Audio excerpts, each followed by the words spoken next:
Irmãos, a abrirem sua Bíblia comigo.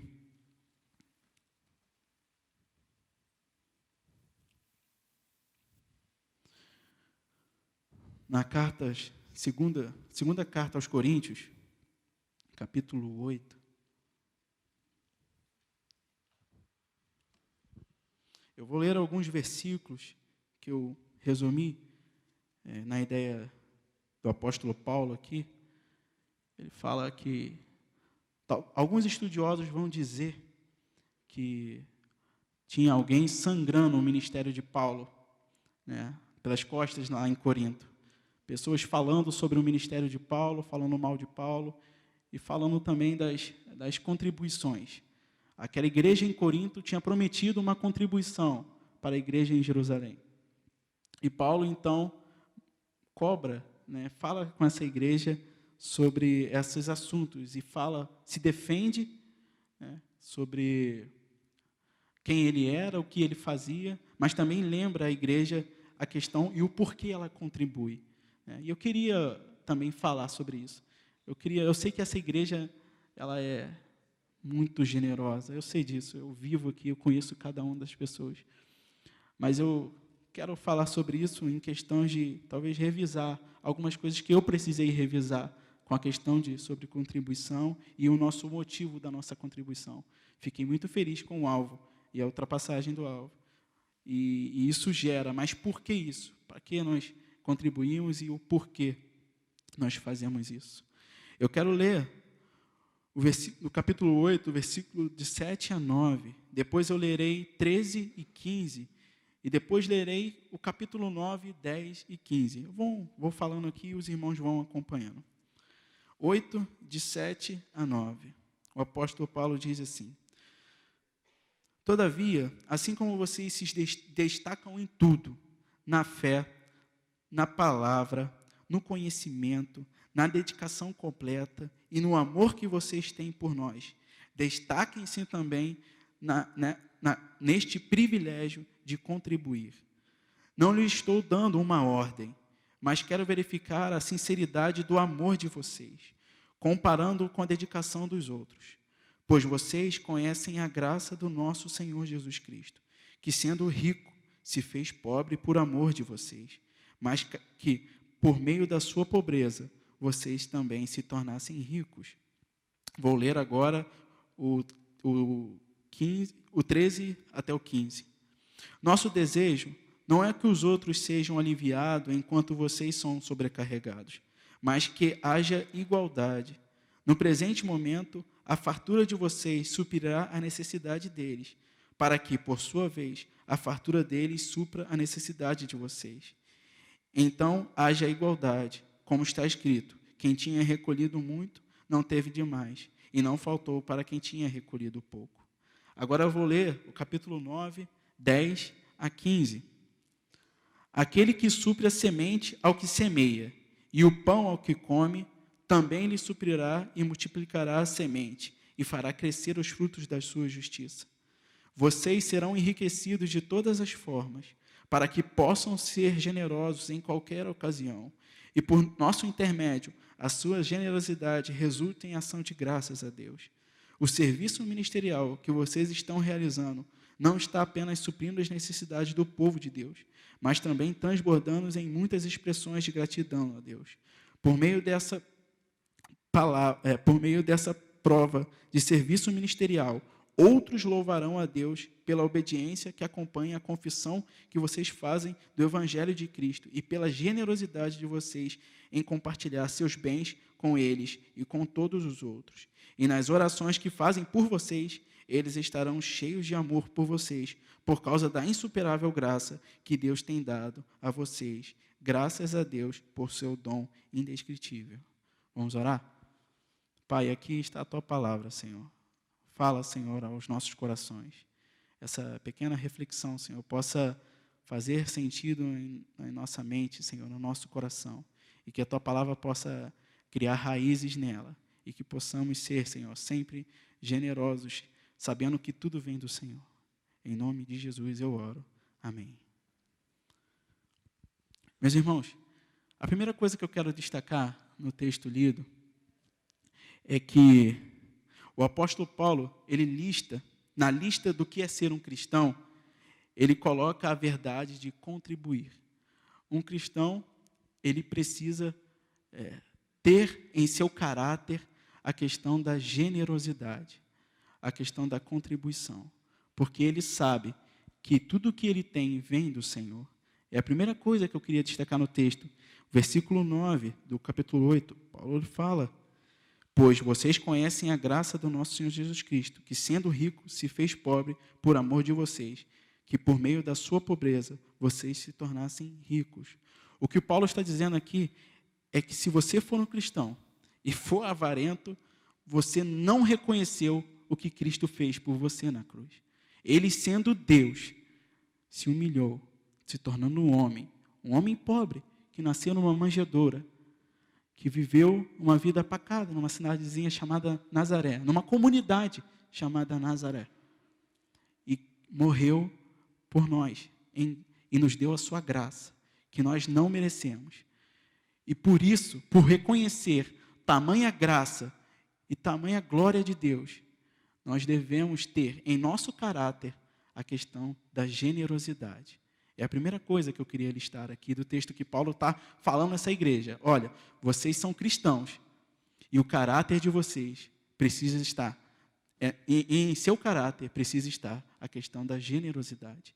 E não dá para falar de missões sem falar de generosidade. A Igreja Batista, ela tem a sua junta de missões nacionais, junta de missões mundiais, por causa que ela entendeu a questão do chamado de Deus de pregar o evangelho a todas as nações, a todos os povos.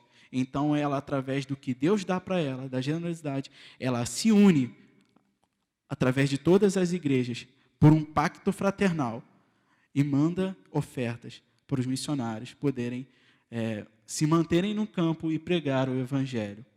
A generosidade, então, faz parte de um caráter cristão. Ser generoso. Coisa feia é crente avarento, né? Coisa feia é crente que é avarento, né? Tem um amigo missionário, até ele fala que Deus não abençoa avarento. Porque se Deus abençoasse avarento, o faria mais avarento ainda.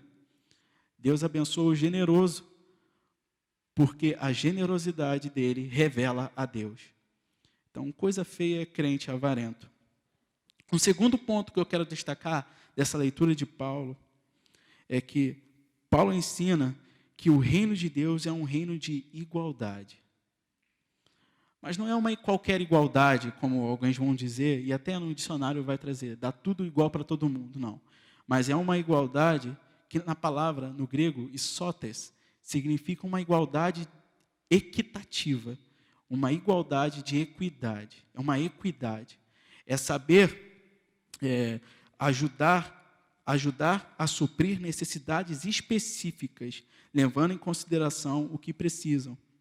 No versículo 13, como eu li, nosso desejo não é que outros sejam aliviados, enquanto vocês são sobrecarregados, mas que haja igualdade, que haja equidade, que vocês saibam da necessidade daqueles que estão no campo, daqueles que estão... E Paulo está falando de Jerusalém, Paulo está falando de uma igreja que está passando por necessidade, e ele comanda e ele chama uma outra igreja a contribuir para ajudar, porque mais para frente a gente vê no versículo 14 que, por sua vez, essa igreja também suprirá a necessidade da igreja que ajudou.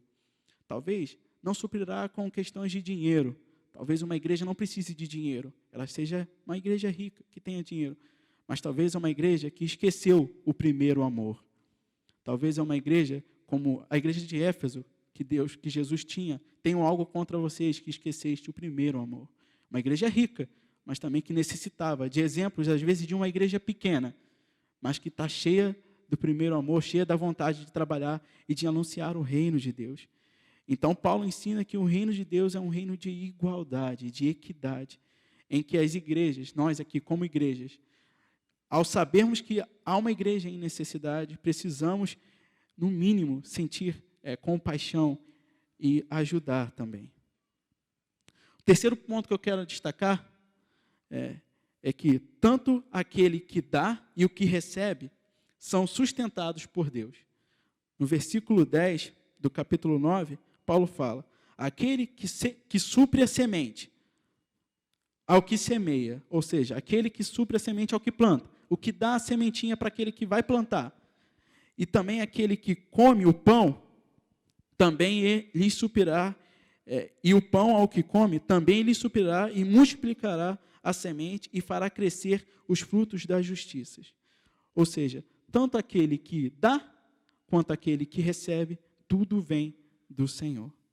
Não há mérito nosso em até ser generoso, não há mérito nosso em dar, porque tudo que temos vem do Senhor.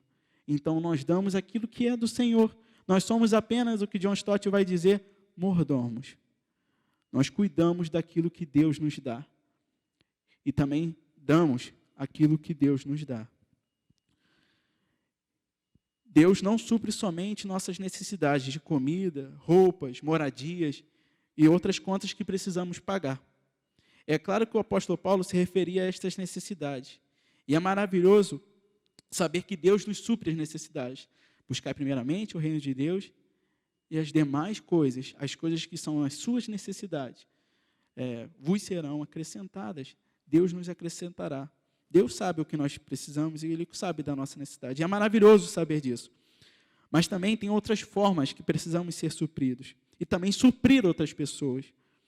Saber que Deus supre coisas materiais, mas também de muitas outras formas, pois não somos somente aquilo que necessitamos consumir, mas também somos aquilo que necessitamos sentir. Você pode, através da sua generosidade, não é só contribuir dando dinheiro, mas também fazer uma ligação, mandar uma mensagem, ir visitar. Eu estou esperando visitas também. Agora a casa está pronta. Agora quero ver quem vai lá me visitar para conhecer o nosso trabalho.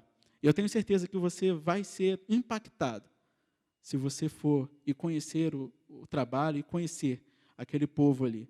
O pastor Renato deu uma voltinha por lá. E já disse que queria ir de novo lá, que o pastor Tomás estava me contando lá. Mas eu quero convidar realmente, e desafiar os irmãos a, quem sabe, fazer uma viagem missionária lá para o Marajaí. Desafiar a igreja a estar lá comigo. Eu sei que os irmãos estão lá em mensagem, mas eu queria que os irmãos fossem lá, porque eu queria que os irmãos experimentassem aquilo que eu estou experimentando. Não é isso que a gente quer para as pessoas? Aquilo que é bom, que as pessoas experimentem. Eu sei que tem, a Jane já reclamou por causa do mosquito, mas a gente dá um jeito. Você compra uns repelentes lá, uns litros de repelente, e bota um mosquiteiro lá e dá um mosquiteiro para ela andar. Andar de véu lá. Pela comunidade. Mas que bom, irmãos, que os irmãos sabem disso, porque os irmãos têm acompanhado o trabalho lá comigo. E têm me ligado, mandado mensagens. Mas é uma marca do que Paulo está querendo dizer. A questão da igualdade, da equidade, da compaixão. A generosidade cristã está além de dar dinheiro. Tem a ver com a construção do caráter de Cristo em nós. Quando nós somos generosos, o caráter de Cristo se forma em nós. É como se Deus, por nós, fizesse o nosso caráter ser transformado para que a sua glória seja vista. A sua generosidade não é para você ser visto, mas a sua generosidade precisa para que Deus seja visto, para que a glória de Deus seja vista. A generosidade está na empatia de uma ligação, e chorar com os que choram, alegrar-se com os que se alegram. Está no lavar os pés uns dos outros, servindo com alegria. Um quarto ponto e último ponto que eu queria destacar nessa leitura de Paulo, que Paulo ensina àquela igreja lá em Corinto, é que Deus nos ensina através de Paulo que a generosidade cristã leva ao engrandecimento de Deus. E isso é que eu queria destacar em tudo aqui, meus irmãos, porque eu vejo isso lá no Marajaí. A generosidade cristã leva ao engrandecimento de Deus. Muitos irmãos louvarão ao Senhor por causa da obediência de uma igreja que transborda a graça de Deus através da sua generosidade. Muitos irmãos irão louvar ao Senhor. Muitas pessoas que não conheciam o Evangelho irão louvar ao Senhor, porque essa igreja aqui, ela contribui generosamente, ela ora generosamente, e ela vai generosamente também. Pessoas que não conheciam o Senhor louvarão ao Senhor, porque hoje elas conhecem o Senhor através desta igreja aqui. E eu me sinto representando esta igreja aqui também, meus irmãos. Não somente o reino de Deus, mas também esta igreja aqui, porque eu fui formado aqui, vamos dizer aqui, fui forjado aqui, em convivência com os irmãos e aprendi. Então eu me sinto também representando a primeira igreja batista em Teresópolis, lá no Marajaí.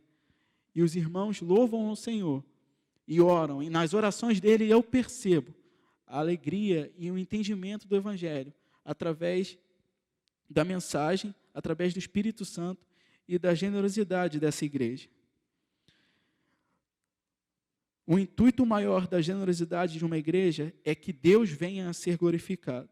E Paulo está dizendo e afirmando que a ação social daquela igreja de Corinto, acompanhada com a confissão de fé dela, que os levava a que eles pregavam, seria a combinação perfeita para que pessoas louvassem a Deus e lembrassem dessa igreja em suas orações. E algo que eu quero dizer para os irmãos, que os irmãos que estão ofertando lá para a nossa missão, os irmãos não estão colocando o dinheiro em saco furado. Os irmãos não estão colocando o dinheiro em saco furado. Vocês estão investindo no reino, aonde o Senhor direcionar o coração, onde o Senhor tem direcionado o coração de vocês. Eu não falo somente também na missão em Marajaí, não. Em outras missões que os irmãos conhecem missionários. Eu tenho certeza que outros irmãos aqui conhecem outros missionários, que também estão nos campos e que são missionários também urbanos, né, em suas próprias igrejas também. Sabe? Os irmãos não estão colocando o seu dinheiro em saco furado. Os irmãos estão investindo o dinheiro e os seus bens e a sua generosidade no reino de Deus. Não acumulei para vós outros tesouros sobre a terra, aonde a traça e a ferrugem corroem, e aonde ladrões escavam e roubam, mas ajuntai para vós outros tesouros no céu, aonde traça nem ferrugem corrói, e aonde os ladrões não escavam, nem roubam, porque aonde está o seu tesouro, aí também está o seu coração. Tesouro no céu são pessoas rendidas ao Senhor. Jesus morreu e ressuscitou por pessoas, e virá buscar pessoas. Os irmãos estão, com a sua generosidade, contribuindo e ajuntando tesouros no céu, porque através das ofertas dos irmãos, pessoas estão conhecendo a Jesus. E é isso que Paulo está falando aqui para essa igreja de Corinto. Pessoas estão louvando a Deus e conhecendo a glória de Deus através da sua igreja. Essa é a missão da igreja. Meus irmãos, eu louvo a Deus pela vida dessa igreja. Irmãos tão queridos que têm cuidado de mim através de ligações, mensagens, que eu já falei, e ofertas. Mas eu louvo a Deus, porque através dessas ofertas, outras pessoas em Marajaí têm louvado e dando glória a Deus. Pela vida desta igreja. A gente tem muito desafio para o ano de 2022. A gente tem orado por mais conversões, batismos, vidas que precisam ser transformadas para transformar o redor e a realidade no Marajaí. Fazendo a vontade de Deus, assim na terra como é no céu. Então, meus irmãos, esse ensinamento que o apóstolo Paulo dá à igreja de Corinto também serve para a gente. Toda a nossa contribuição, toda a nossa vida, porque é uma oferta, né? Tem um pastor até que uma vez eu ouvi uma pregação, achei um pouco, eu não sei se eu faria isso, mas foi até interessante a aplicação que ele fez. Ele foi pregar, ele falar sobre contribuição. E tinha muitos irmãos que não gostam de, quando houve contribuição, já se arrepia todo.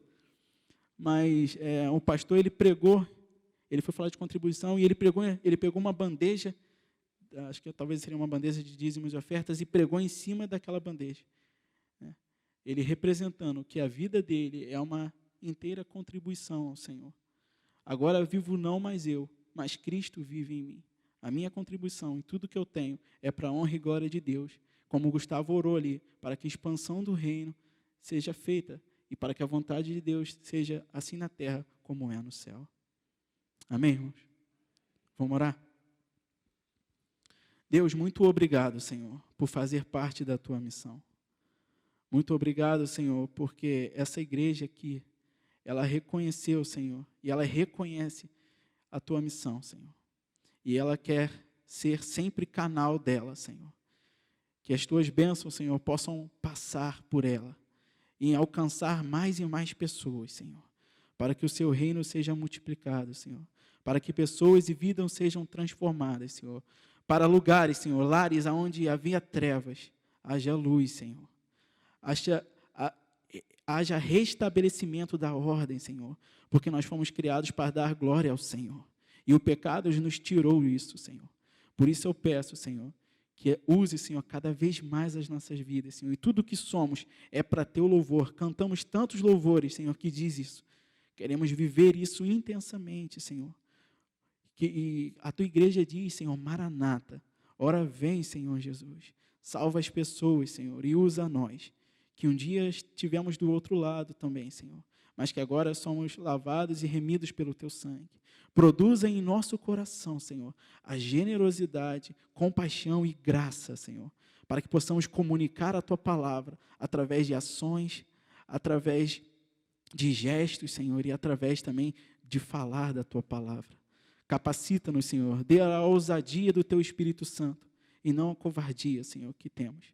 Por isso que eu peço, Senhor, que teu Espírito Santo tenha a liberdade de agir nesta igreja, Senhor, de tamanha forma que pessoas possam se render aos teus pés, Senhor, através da ação dessa igreja relevante para esta cidade, e relevante também para o Marajaí, e relevante para tantos outros lugares, Senhor. Louvado seja o teu nome pelo teu reino, Senhor. Isso eu peço, Senhor, em nome do teu Filho amado, Jesus Cristo. Amém.